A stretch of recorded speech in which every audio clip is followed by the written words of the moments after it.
Good morning BSc part second के बच्चों को। मैं रामनाथ खोरवाल जी जीडी गर्ल्स कॉलेज अलवर से आपको पेपर सेकंड के बारे में पिछली कक्षा के अंतर्गत यानी कि बताया गया था और सिलेबस को पूरा जो एक्सप्लेन किया गया था कि किस प्रकार से सिलेबस है।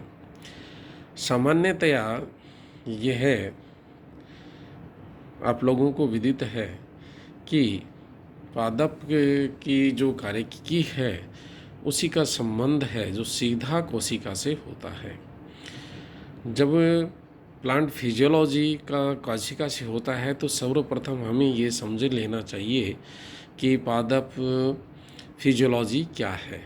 पादप फिजियोलॉजी का मतलब होता है physis means the nature of life, यानी कि लाइफ के संदर्भ में जो है उसकी गतिविधियां हैं उसके संदर्भ में, और लॉगस मीन्स द स्टडी, यानी कि स्टडी उसी की स्टडी जो हम करते हैं वह इसके अंतर्गत आती है। Branch which deals with the life activities plants the plant physiology कहलाती है।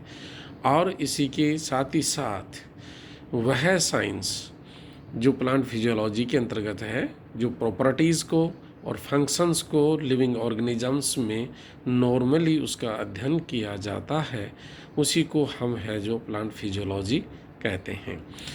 इसमें एक सबसे मुख्य बात यह है कि सभी शारीरिक जो क्रियाएं होती हैं, बायोकेमिकल रिएक्शंस होती हैं, उनका मुख्य आधार कोशिका होती है। कोशिका इसमें ही ये सब क्रियाएं होती हैं। अतः पादप कोशिका के संदर्भ में विशेष रूप से हमें जान लेना चाहिए। तो फिजियोलॉजिस्ट जो हैं इंडिया के अंतर्गत हैं वो इसी स्लाइड के अंदर दिखाए अनुसार वह है सर जे.सी. बोस, प्रोफेसर अशाना, प्रोफेसर प्रेजा, doctor S.V. Sen and Dr. K.K. Nanda and M.N. Laloria, Professor G.S. Shirahi and Professor H.Y. Mohan Ram etcetera. और इसी के अलावा और भी बहुत सारे साइंटिस्ट हैं जो कि प्लांट फिजियोलॉजी पर हैं, जो विस्तृत अध्ययन कर चुके हैं, जो कि आपको इन स्लाइड्स के माध्यम से विशेष रूप से दिखाया जा रहा है। और इसी को आप हैं जो अध्ययन कर सकते हैं और लर्न कर सकते हैं कि भाई किस तरीके से यह है जो पाए जाते हैं और कौन कौन से यहाँ पर हैं। इनको हम जो अध्ययन की दृष्टि से देखें तो ये सब हैं जो आप इनको एक एक बार करके देख सकते हैं कि ये कौन कौन से हैं। इसी के अलावा हम जब इसमें बात करते हैं, ये सेकंड स्लाइड से हैं जो भी इसी से संबंधित है। इसमें आप देख सकते हैं कि यह स्लाइड है जिसमें विभिन्न साइंटिस्ट हैं जिन्होंने काम किया है। सीधा मैं इस हिस्ट्री के ऊपर नहीं जा कर के और पादप कोशिका के संदर्भ के अंदर है जो आपको बात करना चाहूँगा और इसी के बारे में बात करना चाहूँगा। यहाँ पर जो ये कोशिका है इसमें देखिए कि हम ये देखते हैं कि पादप कोशिका का जो भाग है वह विस्तृत रूप से अध्ययन करने का है।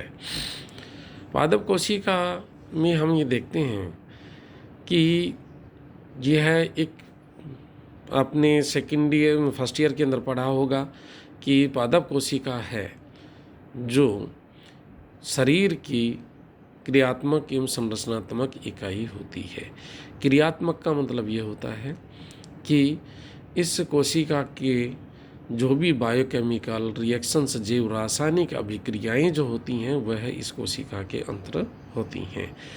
इसी के अलावा संरचनात्मक का मतलब ये होता है कि जो पौधे की आकृतियाँ जो बनती हैं या जो भी संरचनाएं बनती हैं वह विभिन्न प्रकार की कोशिकाएं मिलकर के उत्तकों का निर्माण करते हैं और उत्तक मिलकर के और अंग का निर्माण करते हैं और अंग मिलकर के एक पौधे का निर्माण करते हैं। अतः यह हमें भली बात से जान लेना चाहिए कि ये जो कोशिका है जो मुख्य पार्ट इसका होता है। जब हम बात करें तो कोशिकाएं हैं जो पादपों में भी एक कोशिकीय भी होता है, बहुकोशिकीय भी होता है। एक कोशिकीय के अंदर हम जब बात करते हैं तो ये देखते हैं कि एक कोशिकीय भाग हैं जो कि प्रोकैरियोटिक भी होगा और यूकैरियोटिक कंडीशन में भी होगा। प्रोकैरियोटिक कंडीशन के अंतर्गत हम बैक्टीरिया को पढ़ते हैं जो कि बीएससी पार्ट फर्स्ट में पढ़ा है, और यूकैरियोटिक सेल को भी हमने बीएससी पार्ट फर्स्ट के अंदर है जो विस्तृत रूप से पढ़ा है।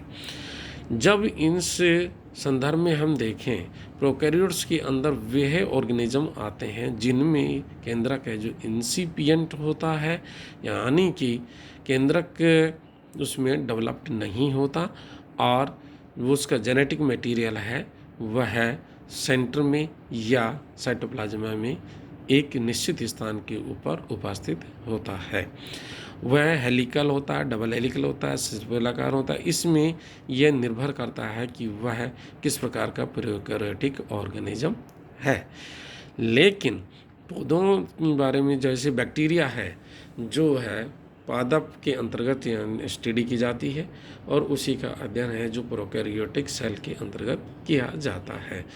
जब हम यूकैरियोटिक कोशिका के बारे में बात करें तो एक कोशिकीय शैवालीय यानी कि जो होता है वो जिसमें विभिन्न प्रकार की जो रासायनिक प्रक्रियाएं हैं जो एक कोशिका में ही पाई जाती हैं, और यह शैवाल जैसे क्लेमेडामनास है, क्लोरेला है, वह एक कोशिकीय होते हैं। तब जबकि उस नेक्स्ट जो एल्गल ग्रुप हैं उनमें ही यह बहुकोशिकीय भी पाए जाते हैं। लेकिन ऑर्गेनाइजेशन के आधार पर देखें तो शैवालों के अंतर्गत है जो थैलॉइड फॉर्म पाई जाती है, फंजाई के अंदर है जो थैलॉइड फॉर्म पाई जाती है, ब्राइफाइट्स में थैलॉइड फॉर्म पाई जाती है, और उसी के आगे हम चलते हैं तो हम वेस्कुलर प्लांट्स आ जाते हैं जो कि क्रिप्टोगेमिक वेस्कुलर प्लांट्स टेरिडोफाइट्स हैं, जिनमें यानी कि क्रिप्टोगेम्स होते हैं कि वह फूल वगैरह नहीं पाए जाते हैं। उनमें है जो बहुकोशिकीय संरचनाएं और वेस्कुलराइजेशन तक मॉडिफाई हो जाती हैं कोशिकाएं हैं जो। इसी के आगे जब हम बढ़ते हैं तो हायर ग्रुप्स की तरफ हम जाते हैं, तो हायर ग्रुप्स में हमारा एंजियोस्पर्म्स की तरफ आता है। जब एंजियोस्पर्म में हम अध्ययन करते हैं तो वहाँ देखते हैं कि डाइकोटिलेडन्स और मोनोकोटिलेडन्स तक रहते हैं जो कि सामान्यतः हमारे को वेजिटेशन दिखाई देती है, और इन दिनों में बहुत अच्छी वेजिटेशंस है जो बनी हुई है। जब हम एक इनमें सभी के देखते हैं तो यूकैरियोटिक कोशिका के संदर्भ में बात करें तो आप ये देख रहे हैं कि इस कोशिका में जो डायग्राम में शो हो रहा है इसी के अंतर्गत हम ये देख रहे हैं कि यहाँ पर जो सबसे बाहर की तरफ होती हैं यह बाहर की तरफ है जो सेल वाल, ये सेल वाल होती है, और इस सेल वाल में जो है जो विभिन्न लेयर्स पाई जाती हैं।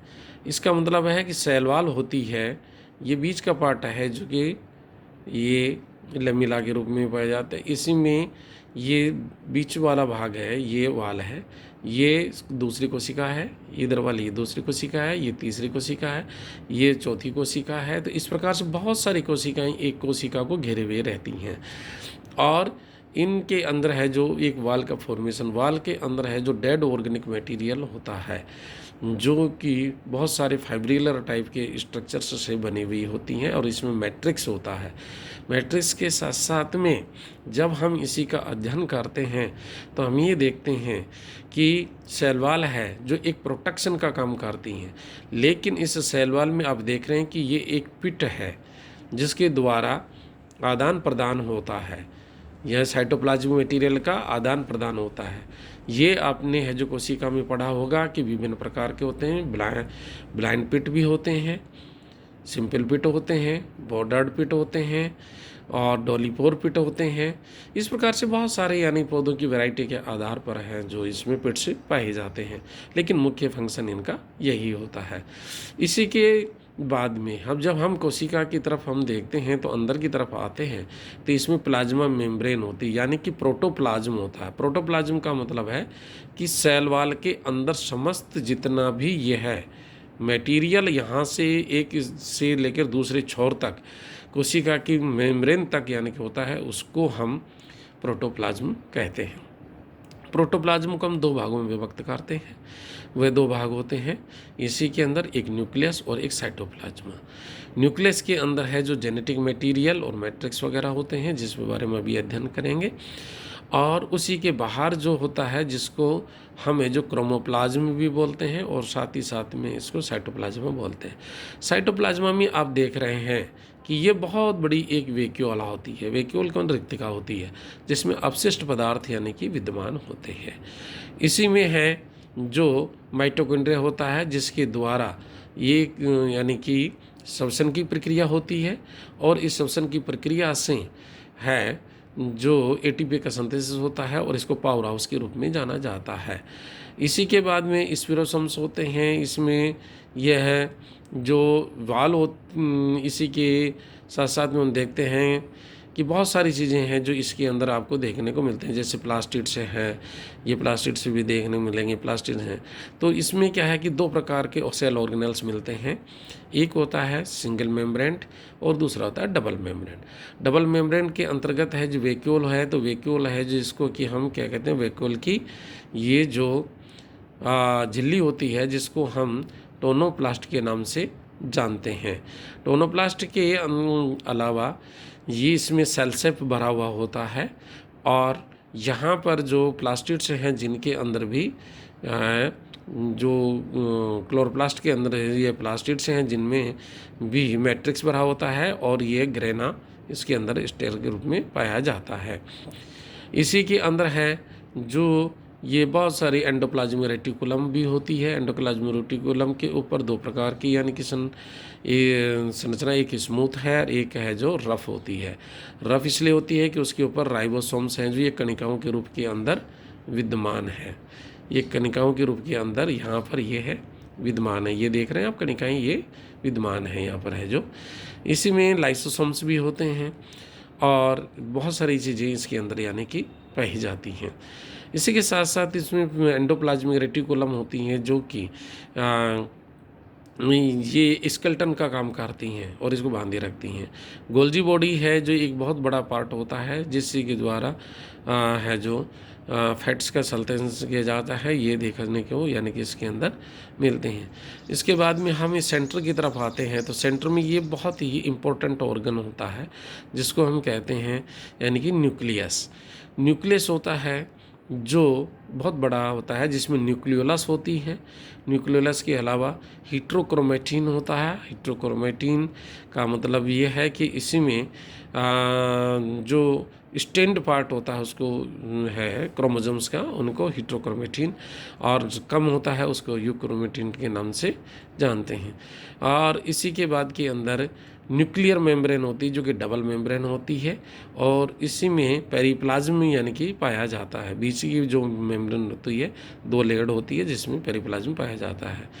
न्यूक्लियर प्लाज्मा होता है जो कि कणिकाओं के रूप के अंदर उपस्थित होती हैं, और न्यूक्लियर प्लाज्मा में ही thread like structures of the chromosomes are present and they are responsible for the genetic material and that is transferred from the one cell to the another cell. It means that the one organism to the another organism by the process of meiosis। Meiosis के द्वारा यानी कि होता है, यानी कि meiosis होता है जिससे गैमेट्स बनते हैं और गैमेट्स से ये वहाँ पर जाता है। तो ये सब चीज़ें हैं जो इसी की अंतर्गत यानी कि आते हैं।